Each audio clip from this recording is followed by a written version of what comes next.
I'm Aubrey Sitterson, and this is SKALD.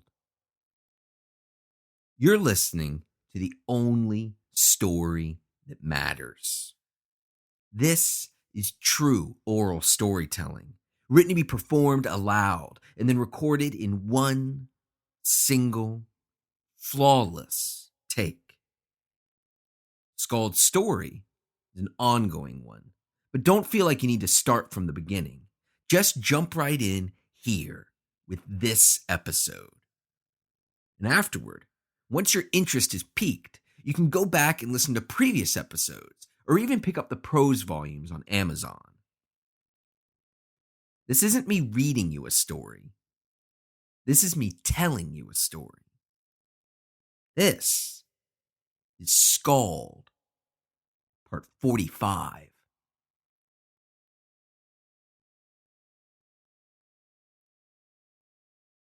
Kallerya struggled to keep up with him. Not with Xylan. No. The bestial monk had gone down upon all fours, charging across the wasteland in search of she knew not what. No.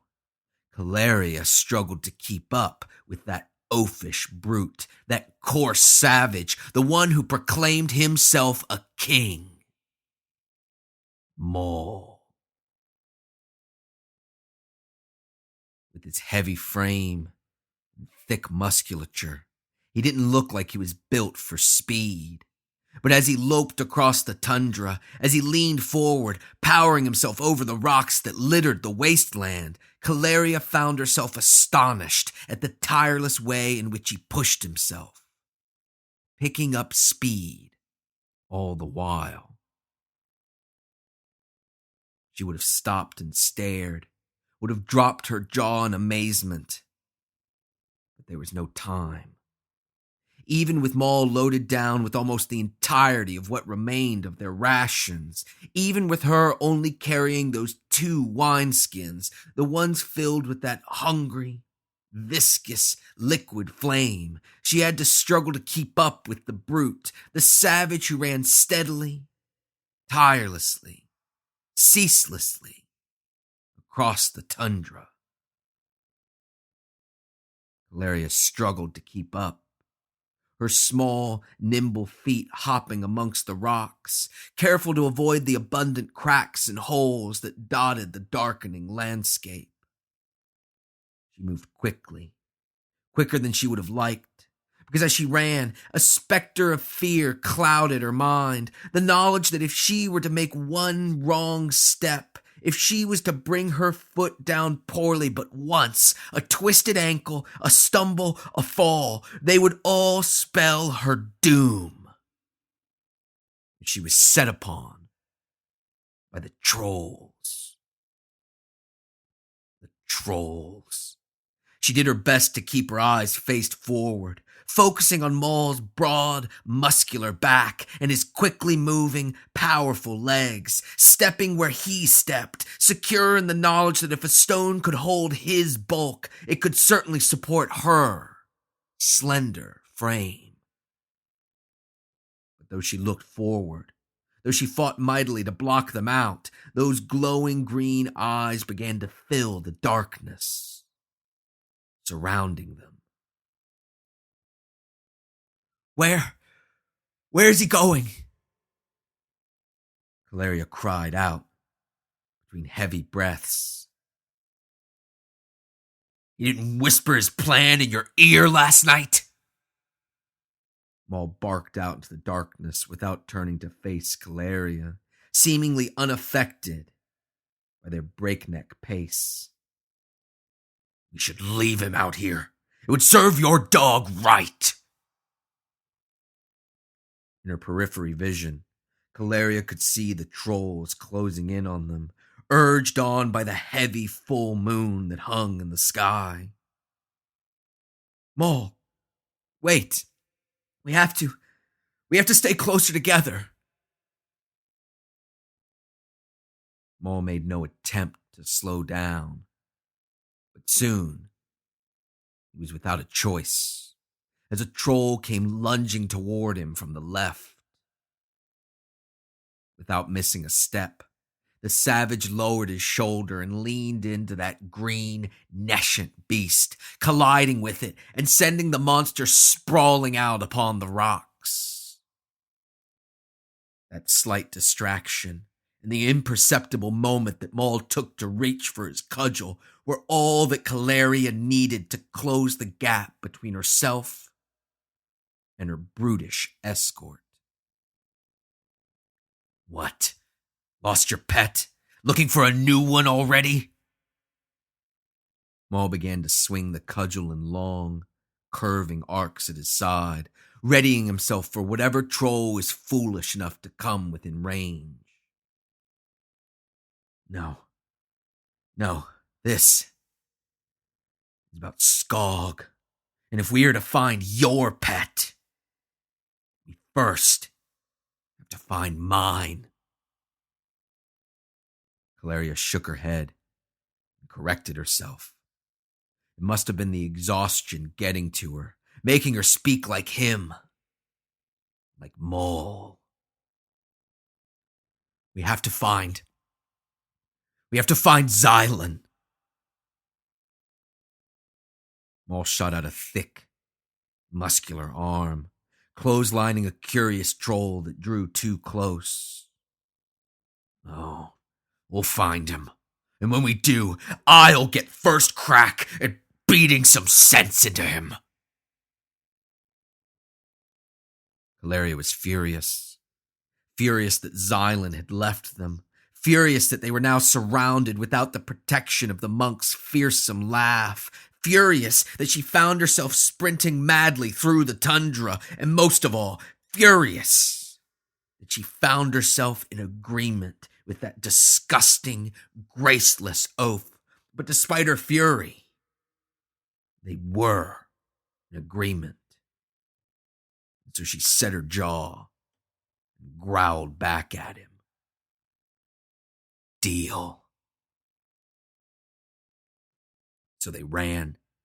Side by side, they ran, with Maul's brief but increasingly frequent pauses to clear their way of trolls, giving Kallerya the extra time she needed to keep step with the savage's quick, long strides. They ran. They forged ahead. They raced through the tundra, with Maul protecting them both from the increasingly thick horde of trolls that drew closer by the second. Powered by hate and desperation, Kallerya ran, never acknowledging the grim reality she found herself confronted by. She knew that if she was to survive a full night in that shattered tundra, then she needed Xylan, needed his fearsome aspect and his hideous laughter. For now, Maul would protect her. He valued her magics. He held the firm belief that she could transport him elsewhere, a belief that, however baseless, she had allowed to take hold in him. When they found themselves fully surrounded, when the brute was forced to choose between his own survival and hers, she had no doubt of the decision he would make. And so it was imperative, it was vital, it was crucial that they reach Xylan and reach him soon. So she leaned in and she ran.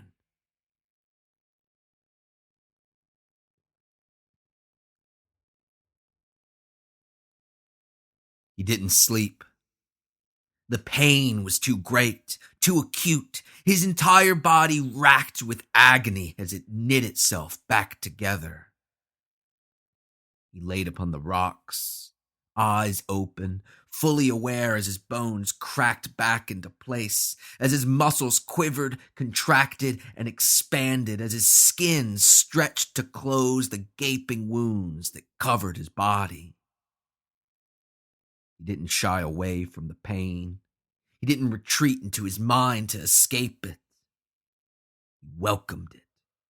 He He nurtured it. He embraced it.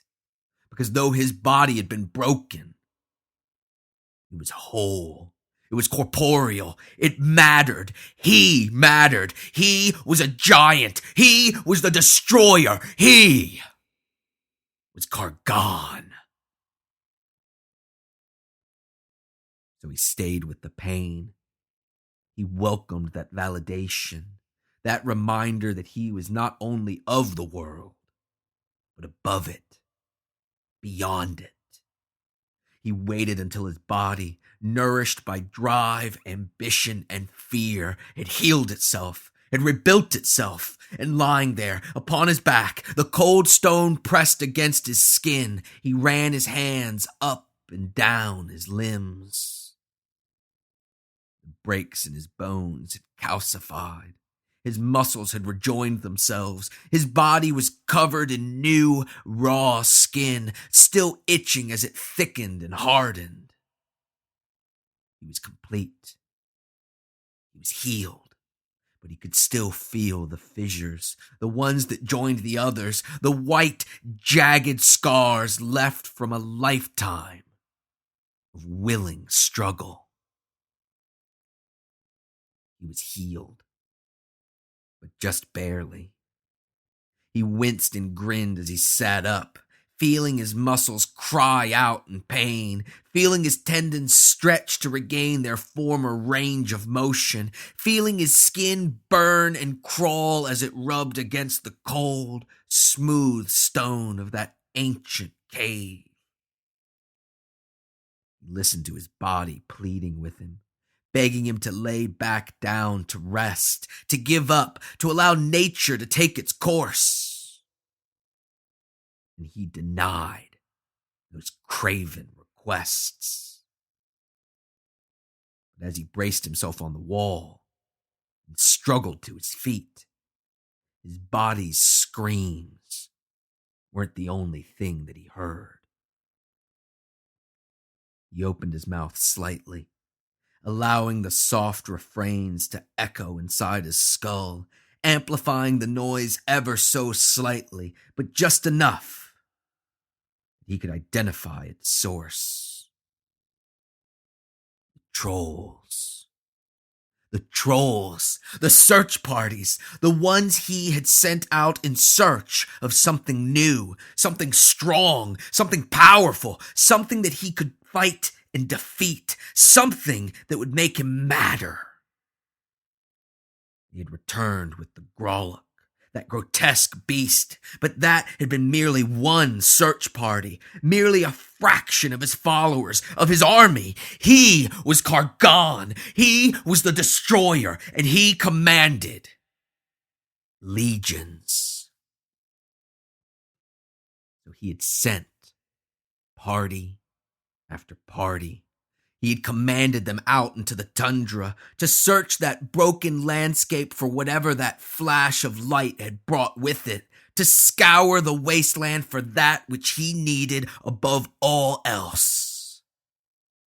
A challenge. Now another party had returned. And if they returned, then they must have brought something for him. They must have brought him a challenge. Even the trolls weren't so stupid as to return to him empty-handed. They had returned, and he had healed, and not a moment too soon, because if there was a challenge to be had, he would meet it immediately. He would stand upon the rocks, flexing and stretching his enormous frame, waiting for that inevitable, glorious, exquisite struggle. So he staggered forward. He lifted one heavy leg after another and moved toward the cave's entrance. It wasn't easy. It was difficult.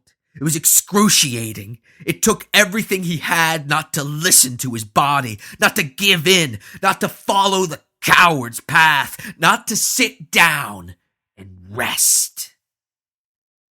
He knew that was not for one such as him.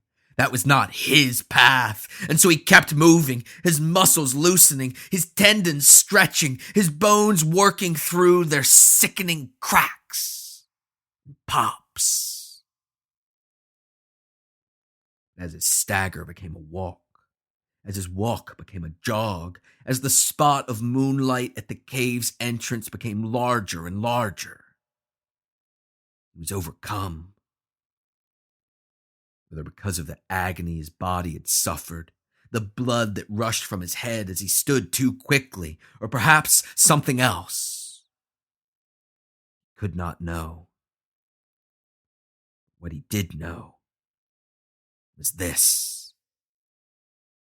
What he saw, what he was shown, was horrific beyond any comprehension.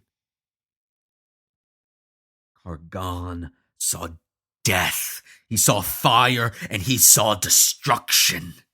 He couldn't recognize where he was, but he could tell that it was everywhere, and wherever it wasn't, that world too shared the same dire fate, a fate that held nothing but cataclysm, but fiery holocaust of a calamity so great that it would leave nothing recognizable in its wake. He saw hungry flames, he heard hideous laughter, he smelled the charring of flesh upon the swirling winds, he saw the sundered worlds reduced to cinders, he found himself caught up in a sucking maelstrom, and beneath it all, he felt a smile, a hideous rictus grin. But that vision, that grim premonition, left as quickly as it had arrived. And though Kargan felt that he had been amongst the flames, the smoke, and the ash, been assaulted by the laughter and that smile for a lifetime, an excruciating eternity, upon regaining his senses, he could tell that mere seconds had passed, seconds during which his mouth had filled with the hot iron taste of blood that was not his own. So he spat unceremoniously, sending the thick crimson gore down to the stones below. And then, though it pained him, though it made the muscles of his face ache, and it shook the quavering soul that he guarded within, he looked up. He lowered his brows, and with what remained of the blood running between his teeth, he flashed a terrifying smile of his own.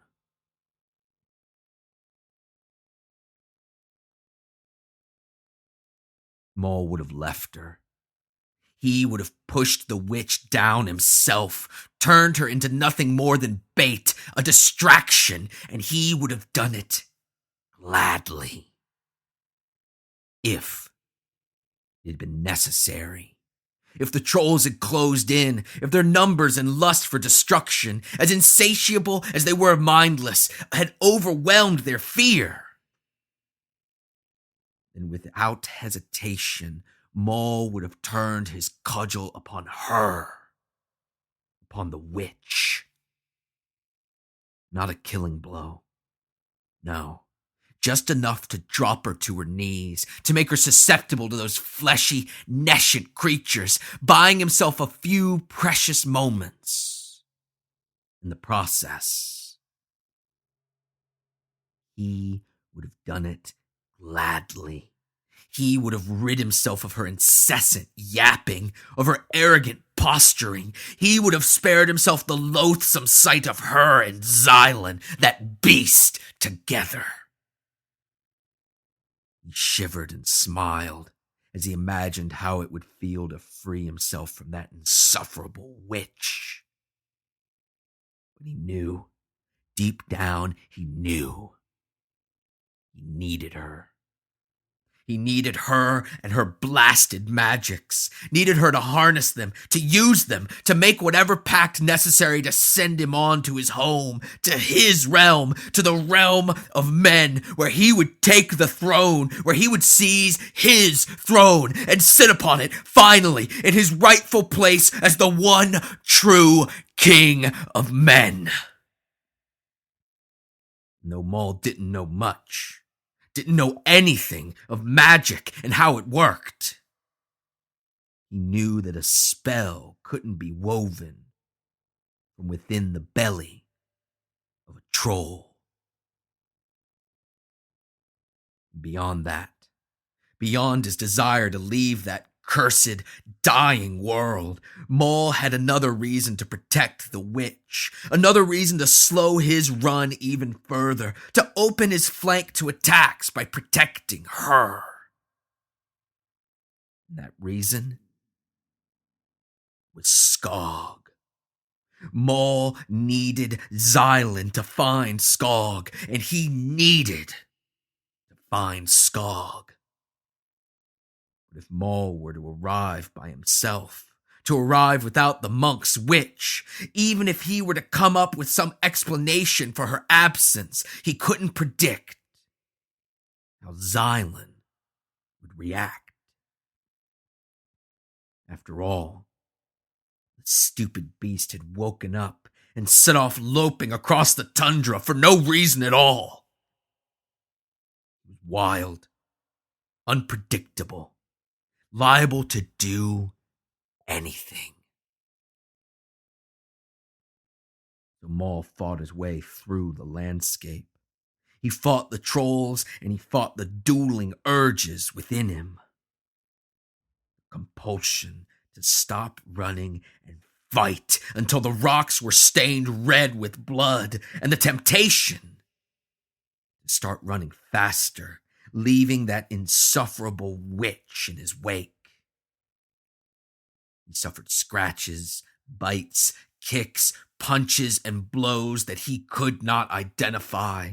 Those attacks that made it through the swirling maelstrom of violence created by his swinging cudgel. But through it all, he resisted his urges, his compulsions, and his temptations. Then he protected the witch as they closed in on the sounds of struggle, fear, and a hideous, rib-cracking laughter.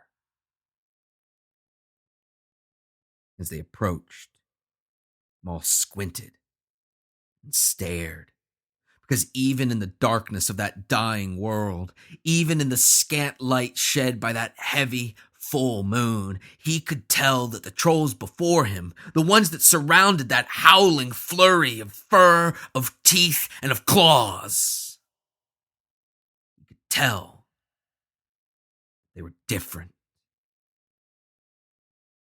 Their movements, they weren't the trolls that Maul had slaughtered upon the rocks. They weren't the lumbering, senseless beasts that sought to impede his nocturnal run through the wasteland. He could tell from their movements that they were, while still ignorant, still stupid, still dangerous in their senselessness, that they weren't completely mindless. There were thoughts in their puffy green heads, thoughts that urged them forward, urged them to circle, surround, and attack Xylan, that bestial monk, the one whose laughter normally caused trolls to turn tail and flee, to attack him with chains and with collars of crude, heavy iron. They had run for hours upon hours. And though the witch could just concentrate on fleeing, Maul had other responsibilities. He had to fight. He had to lash out. He had to protect that frail, insolent witch. And now he found himself tired, found himself weakened, found himself nearing exhaustion. He also found himself looking out on a frantic, vicious, bloody battle, found himself staring at a horde of ravenous monsters, found himself separated from his goal, separated from the bestial monk Xylan by an ocean of churning green flesh. So he let his eyes flutter shut. Something warm, heavy, and familiar washed over his splintered mind as his old friend and tormentor returned to him, as he gave himself over to the primal, atavistic rage that had defined and cursed his people. When his eyes opened, there was a smile on his face as he gave in to the compulsion and leapt into the fray.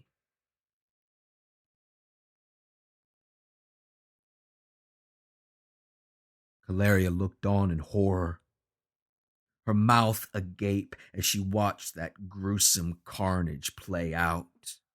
She watched as Maul dove into the trolls, letting out a scream that was both bloodthirsty and gleeful. Watched as he began to batter them, as he wielded that awful, burnt, notched, bloody cudgel, striking out at anything and everything within arm's reach.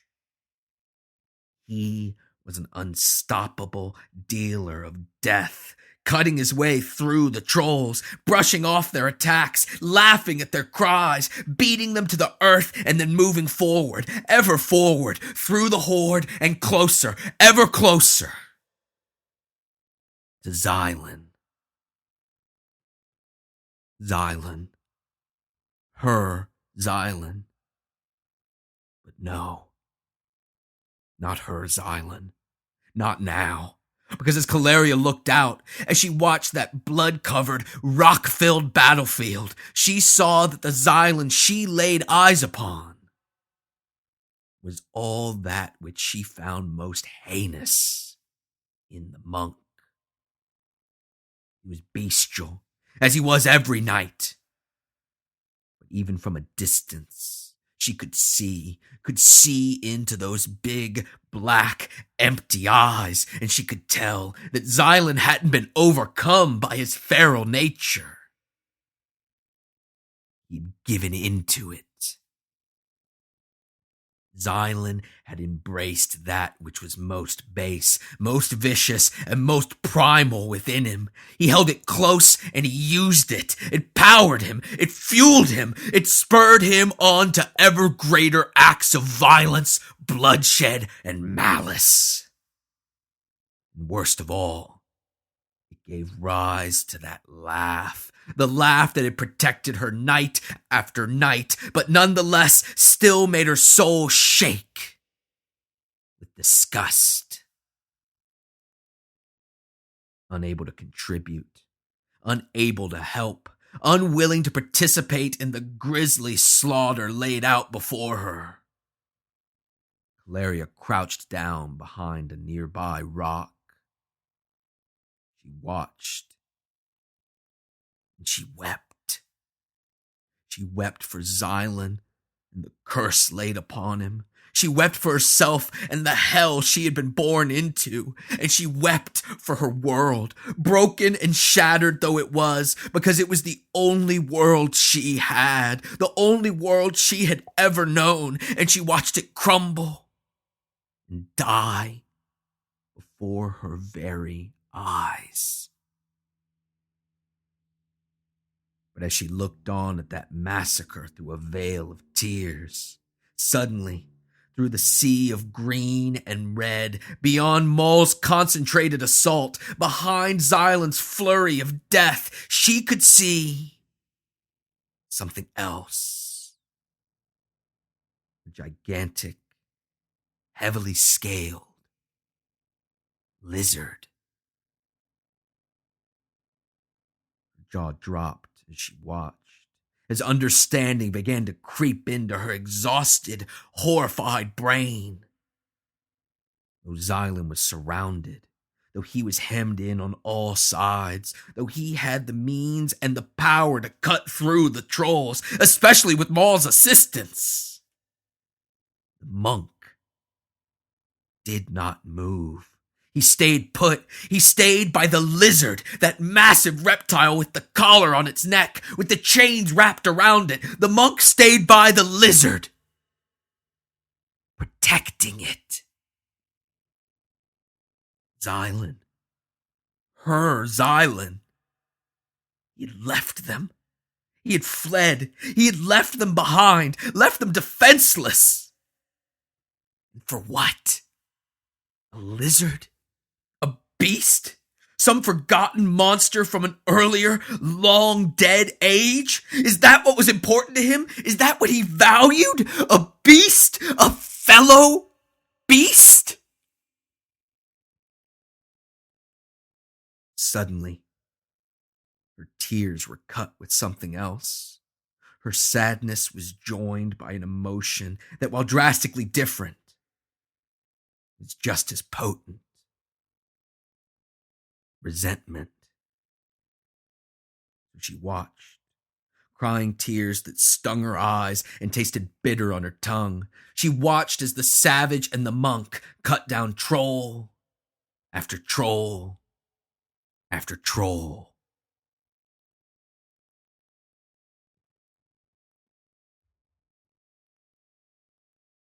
When that bloody, brutal, 20-hour night came to a close, only Maul, Xylan, and the lizard were still standing.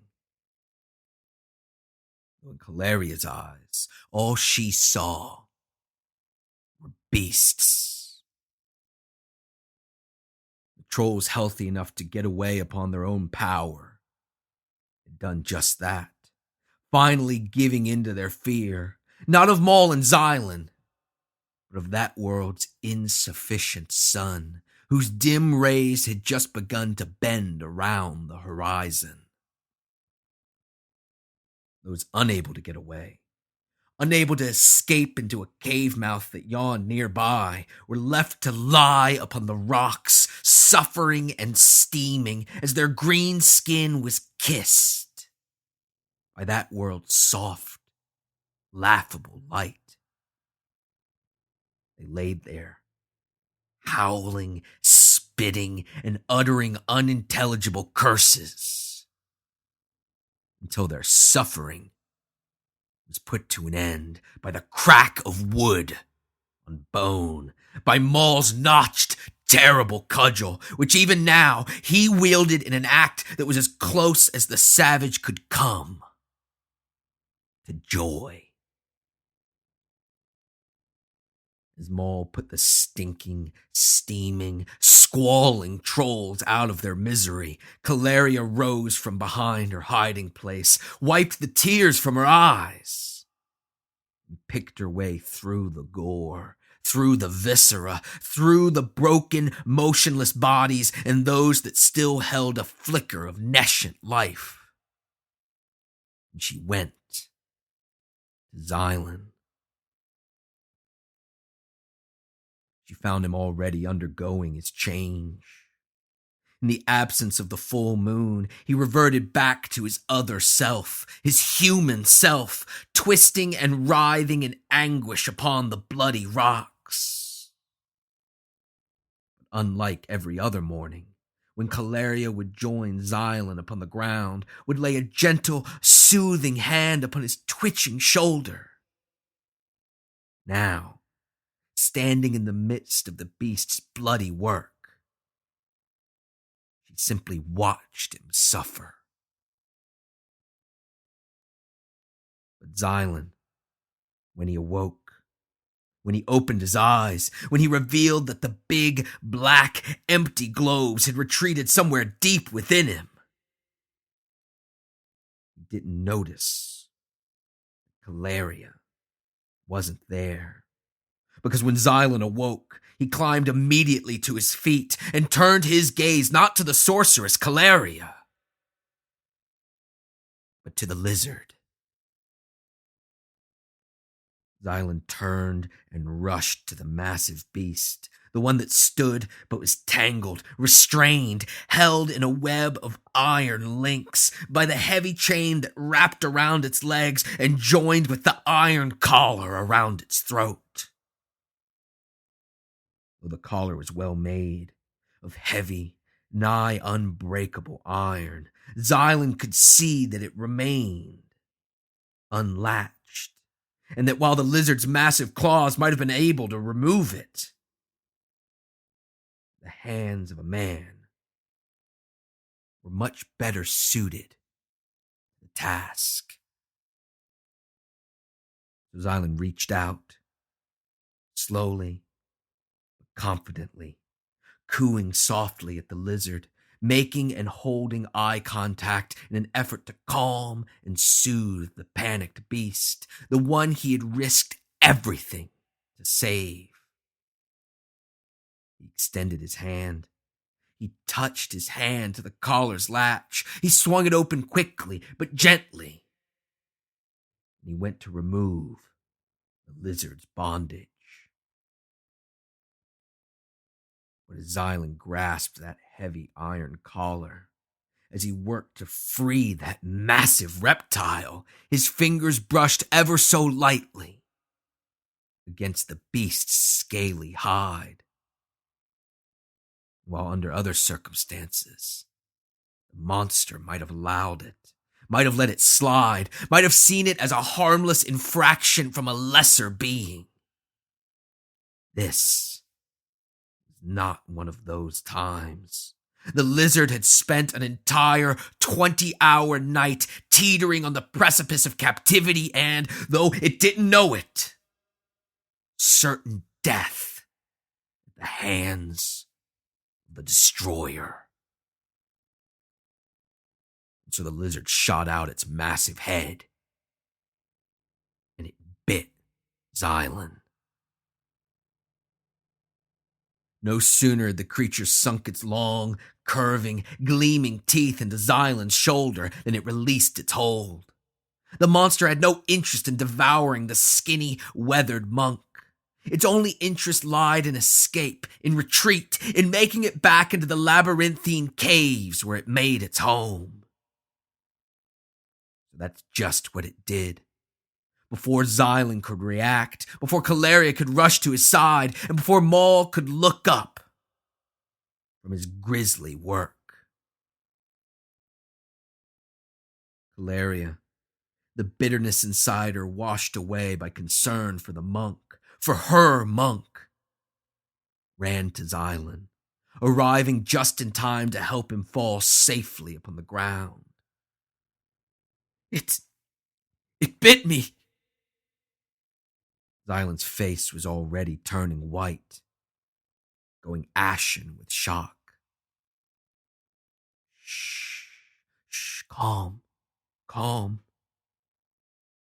Kallerya pulled back Xylan's tattered robes to get a closer look at the monk's wound, and shook her head, concern growing in her eyes. It's just a flesh wound. But there's something else. Venom. She looked up at Xylan, a determined expression on her face. We'll have to burn it out.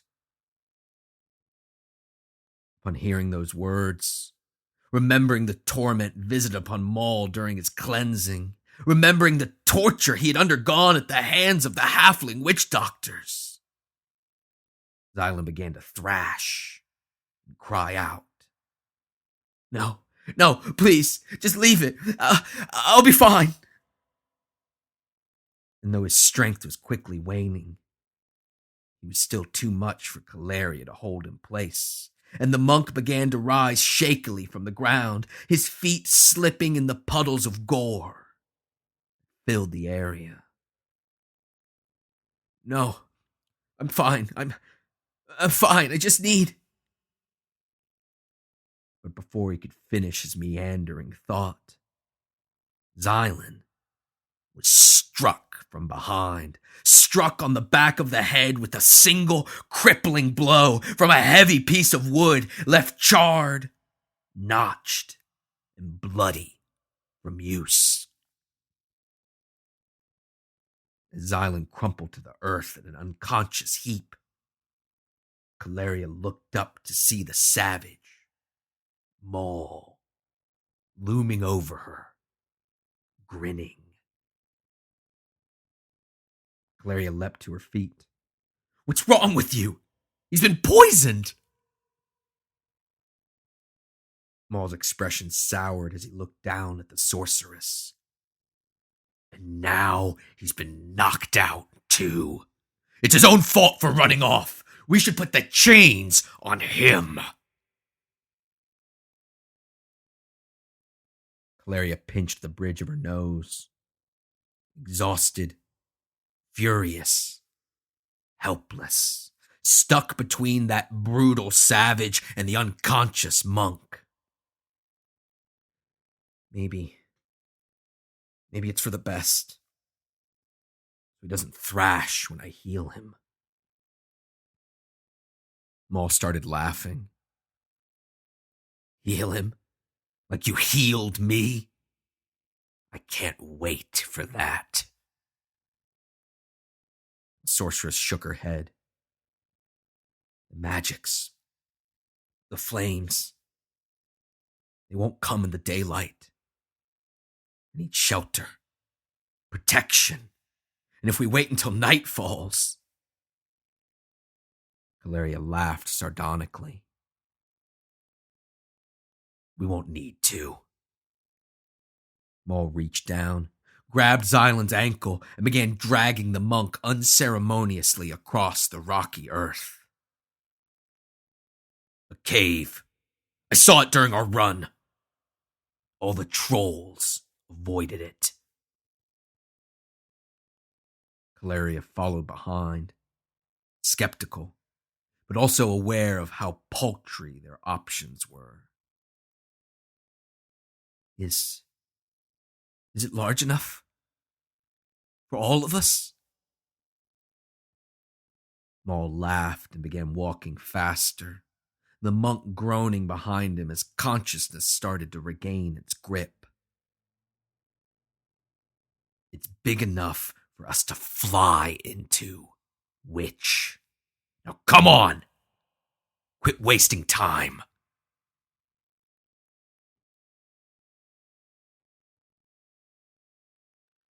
I hope you're enjoying SKALD. Specifically this, our longest episode to date. And if you are, I hope that you'll help me out in a very, very real way. The Amazon exclusive prose volumes are, yes, a way for me to monetize SKALD, but they're also something else, something every bit as important. An opportunity for outreach.